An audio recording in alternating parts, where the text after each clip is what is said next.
दर्शकों ब्रेक तो बाद स्वागत है जी। डॉक्टर साहब साढ़े को अगला फेसबुक कमेंट आया है। साढ़े पिछले हफ्ते के जोड़े प्रोग्राम ने उन्होंने ये लिखते हैं, लुधियाना तो बलजिंदर सिंह, दुनिया बड़ी तेजी नाल बदल रही है। हर धर्म फिरकिਆਂ ਨੂੰ दुनिया नाल रलन ਲਈ ਵਧੀਆ ਸੁਵਿਧਾਵਾਂ ਮੁਹੱਈਆ ਕਰਾਉਣ ਦੀ ਲੋੜ है। जे रामदास सराह ਨੂੰ ਆਧੁਨਿਕ ਸੁਵਿਧਾਵਾਂ ਨਾਲ ਦੁਬਾਰਾ ਉਸਾਰਿਆ ਜਾਂਦਾ ਹੈ, ਫਿਰ ਇਸ ਵਿੱਚ ਬੁਰਾਈ ਕੀ ਹੈ? ਬਾਦਲ ਅਤੇ ਹੋਰਾਂ ਨੂੰ ਇਸ ਲਈ ਬਦਨਾਮ ਕਰਨਾ ਮਾੜੀ ਸੋਚ ਦੀ ਨਿਸ਼ਾਨੀ ਹੈ। ਇਹ ਸੁਵਿਧਾਵਾਂ ਸੰਗਤ ਲਈ ਹੋਣਗੀਆਂ, ਨਾ ਕਿ ਬਾਦਲ ਪਰਿਵਾਰ ਲਈ।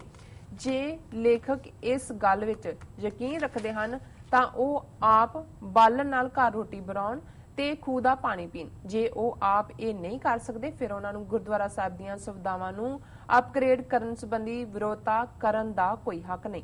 ਸਿੱਖ ਅਕਾਲ ਪੁਰਖ ਦੀ ਪੂਜਾ ਕਰਦੇ ਹਨ, ਇਮਾਰਤਾਂ ਜਾਂ ਸਮਾਰਕਾਂ ਦੀ ਨਹੀਂ। ਇਵੇਂ ਦੇ ਇਤਿਹਾਸ ਦੀ ਸਾਂਭ ਸੰਭਾਲ ਫਜ਼ੂਲ ਹੈ। ਸੰਗਤ ਨੂੰ ਨਵੀਂ ਤਕਨੀਕ ਨਾਲ ਗਿਆਨ ਵੰਡਿਆ ਜਾ ਸਕਦਾ ਹੈ। ਜੀ ਡਾਕਟਰ ਸਾਹਿਬ। ਲੁਧਿਆਣਾ ਤੋਂ ਬਲਜਿੰਦਰ ਸਿੰਘ ਜੀ ਨੇ ਸਾਡੇ ਉਸ ਸ਼ੋਅ ਤੇ ਟਿੱਪਣੀ ਕੀਤੀ ਹੈ ਜਿਹਦੇ 'ਚ ਅਸੀਂ ਡਿਸਕਸ ਕੀਤਾ ਸੀ ਕਿ ਕਿਵੇਂ ਗੁਰੂ ਰਾਮਦਾਸ ਸਰਾਂ ਜਿਹੜੀ ਹਿਸਟੋਰੀਕਲ ਹੈ 1930 'ਚ ਹੋਂਦ 'ਚ ਆਈ, ਔਰ ਖ਼ਾਸ ਤੌਰ 'ਤੇ ਜੂਨ 84 ਦੇ ਵਿੱਚ ਜ਼ੁਲਮਾਂ ਦੀ ਕਹਾਣੀ, ਕਿਵੇਂ ਗੁਰੂ ਰਾਮਦਾਸ ਸਰਾਂ ਦੇ ਕਮਰਿਆਂ 'ਚ ਹੈਂਡ ਗ੍ਰਨੇਡਾਂ ਦੇ ਨਾਲ ਜਿਹੜੇ ਬੀਬੀਆਂ, ਬੱਚੇ, ਬਜ਼ੁਰਗ ਮਾਰੇ ਗਏ, ਕਿੰਨੇ ਜ਼ੁਲਮ ਹੋਏ, ਔਰ ਲਗਭਗ 80-90 ਸਾਲ ਦੀ ਇਤਿਹਾਸਕਤਾ ਹੈ ਉਸ ਦਾ ਆਰਕੀਟੈਕਟ ਸਭ ਕੁਝ ਜੁੜਿਆ ਹੋਇਆ ਜੀ। ਹੁਣ ਜੇ ਲੁਧਿਆਣੇ ਬੈਠੇ ਬਲਜਿੰਦਰ ਸਿੰਘ ਹੋਰਾਂ ਨੂੰ ਇਹ ਨਜ਼ਰ ਆਉਂਦਾ ਹੈ ਕਿ ਵੀ ਅਸੀਂ ਅਕਾਲ ਪੁਰਖ ਦੇ ਪੁਜਾਰੀ ਹਾਂ, ਕੋਈ ਇਮਾਰਤਾਂ ਦੇ ਪੁਜਾਰੀ ਨਹੀਂ, ਤੇ ਇਸ ਕਿਸਮ ਦੇ ਬੰਦੇ ਨਾਲ ਤੁਸੀਂ ਕਿਹੜੀ ਡਿਬੇਟ ਕਰ ਸਕਦੇ ਹੋ ਜੀ? ਵਿਰਸਾ, ਲੈਗੇਸੀ, ਇਤਿਹਾਸ, ਪੁਰਾਤਨਤਾ, ਇਹਦੀ ਕੀ ਅਹਿਮੀਅਤ ਹੈ, ਇਹ ਕਿਵੇਂ ਕਲਚਰ, ਸੱਭਿਅਤਾਵਾਂ ਸੰਭਾਲ ਕੇ ਰੱਖਦੀਆਂ। ਜੇ ਪਾਕਿਸਤਾਨ 'ਚ ਅੱਜ ਵੀ ਮੋਹਨਜੋਦਾੜੋ ਦੇ ਵਿੱਚ ਜਾਂ ਲਰਕਾਨੇ ਦੇ ਵਿੱਚ ਉਹ ਚੀਜ਼ਾਂ ਸਾਂਭੀਆਂ ਹੋਈਆਂ, ਜੇ ਭਾਰਤ ਦੇ ਵਿੱਚ ਜਿਹੜਾ ਇਸ ਗੱਲ ਨੂੰ ਸੰਗੋਲ ਹੋਏ, ਦੂਸਰੀਆਂ ਥਾਵਾਂ ਹੋਏ, ਜੀ ਇਹ ਸਾਡੀ ਸੱਭਿਅਤਾ ਹੈ, ਹਰ ਕੋਈ ਆਪਣਾ ਆਰਕੀਟੈਕਟ ਸਾਂਭਦਾ ਹੈ, ਆਪਣੀ ਇਤਿਹਾਸਕਤਾ ਸਾਂਭਦਾ ਹੈ। ਤੇ ਜੇ ਸਿੱਖਾਂ ਦੀ ਸੋਚ ਇਸ ਲੈਵਲ ਦੇ ਬੰਦੇ ਜਿਹੜੇ ਨੇ ਉਹ ਸਮਝਦੇ ਨੇ ਜੀ, ਔਰ ਇਹ ਸਾਨੂੰ ਤਾਨਾ ਦੇ ਰਹੇ ਨੇ ਕਿ ਜੀ ਜੇ ਤੁਸੀਂ ਆਧੁਨਿਕਤਾ ਦੇ ਵਿਰੋਧੀ ਹੋ ਤੇ ਫਿਰ ਤੁਸੀਂ ਬਾਲਣ ਨਾਲ ਰੋਟੀ ਪਕਾਇਆ ਕਰੋ, ਫਿਰ ਤੁਸੀਂ ਖੂਹ ਦਾ ਪਾਣੀ ਪੀਆ ਕਰੋ। ਸੋ ਹੁਣ ਇਹਨਾਂ ਨੂੰ ਇਹ ਨਹੀਂ ਪਤਾ ਹੈ ਵੀ ਸਾਡੇ ਲਈ ਉਹ ਖੂਹ ਕਿੰਨੇ ਮੁਤਬਰਕ ਨੇ, ਕਿੰਨੇ ਪਵਿੱਤਰ ਨੇ, ਜਿਹੜੀ ਕੋਈ ਬੇਬੇ ਨਾਨਕੀ ਦੇ ਨਾਂ ਨਾਲ ਹੈ, ਕੋਈ ਗੁਰੂ ਸਾਹਿਬ ਨੇ ਲਵਾਇਆ, ਜਾਂ ਕੋਈ 6 ਹਲਟਾ ਖੂਹ ਦੀ ਗੱਲ ਹੈ, ਅਸੀਂ ਉਹਨਾਂ ਨੂੰ ਸੰਭਾਲਿਆ ਭਾਈ ਇਹ 6ਵੇਂ ਪਾਤਸ਼ਾਹ ਦਾ ਲੱਗਾ ਹੋਇਆ ਹੈ।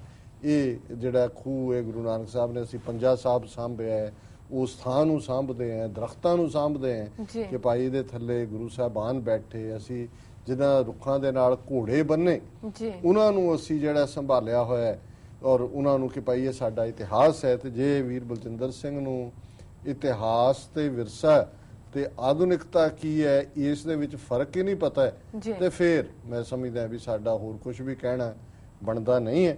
ਪਰ ਮੈਂ ਇਹ ਸਮਝਦਾ ਵੀ ਸਾਡੀ ਕੌਮ ਦਾ ਇੱਕ ਹਿੱਸਾ ਸੱਚਮੁੱਚ ਇਸ ਸੋਚ 'ਚ ਯਕੀਨ ਰੱਖਦਾ।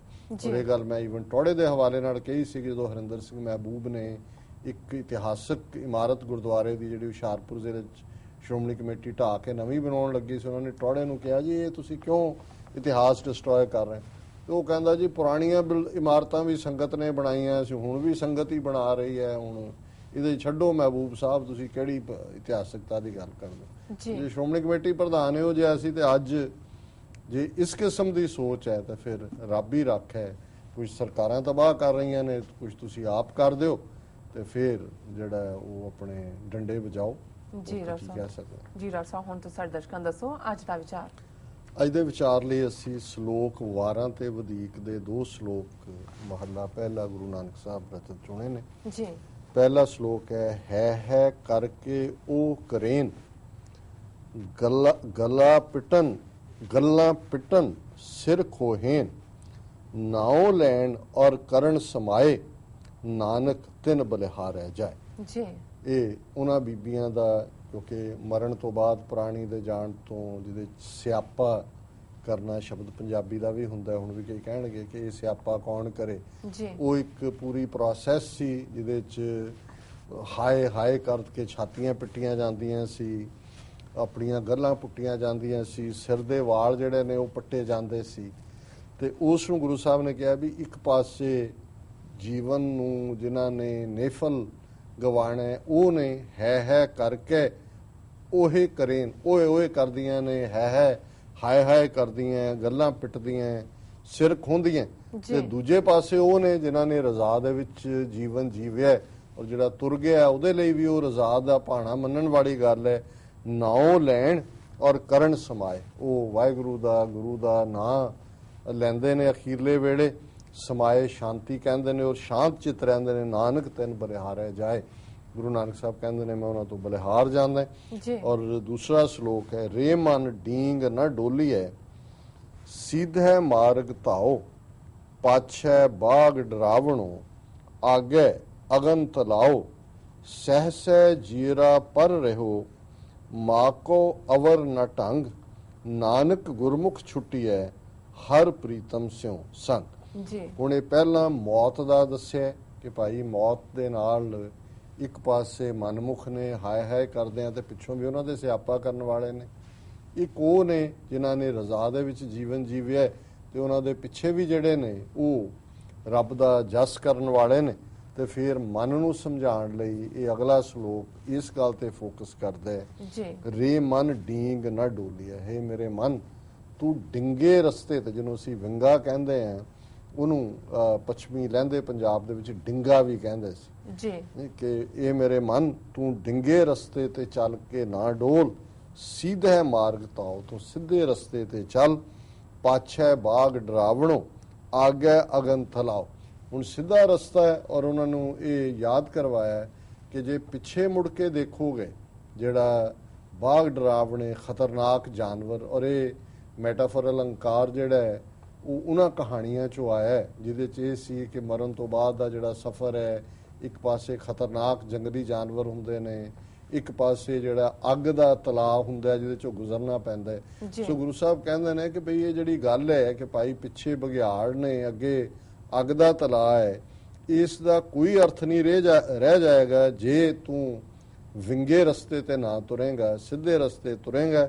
ਸਹਸੈ ਜੀਰਾ ਪਰ ਰਹੋ, ਮਾਕੋ ਅਵਰ ਨ ਢੰਗ, ਕਿ ਮਨ ਦੇ ਵਿੱਚ ਇੱਕ ਸਹਿਮ ਹੈ ਔਰ ਮੈਨੂੰ ਕੋਈ ਰਸਤਾ ਨਜ਼ਰ ਨਹੀਂ ਆਉਂਦਾ ਕਿ ਮੈਂ ਕਿਵੇਂ ਇਸ ਅੱਗ ਦੇ ਤਲਾਬ ਔਰ ਬਘਿਆੜਾਂ ਤੋਂ ਬਚਾ ਕਰਾਂ। ਨਾਨਕ ਗੁਰਮੁਖ ਛੁੱਟੀ ਹੈ, ਹਰ ਪ੍ਰੀਤਮ ਸਿਉ ਸੰਗ। ਸੋ ਗੁਰੂ ਸਾਹਿਬ ਕਹਿੰਦੇ ਨੇ ਕਿ ਭਾਈ ਜੇ ਪਿਆਰੇ ਦੀ ਸੰਗਤ ਹੈ, ਗੁਰਮੁਖ ਦੀ ਸੰਗਤ ਹੈ, ਪਿਆਰੇ ਨਾਲ ਨੇਹ ਹੈ, ਤੇ ਨਾਨਕ ਗੁਰਮੁਖ ਛੁੱਟੀ ਹੈ।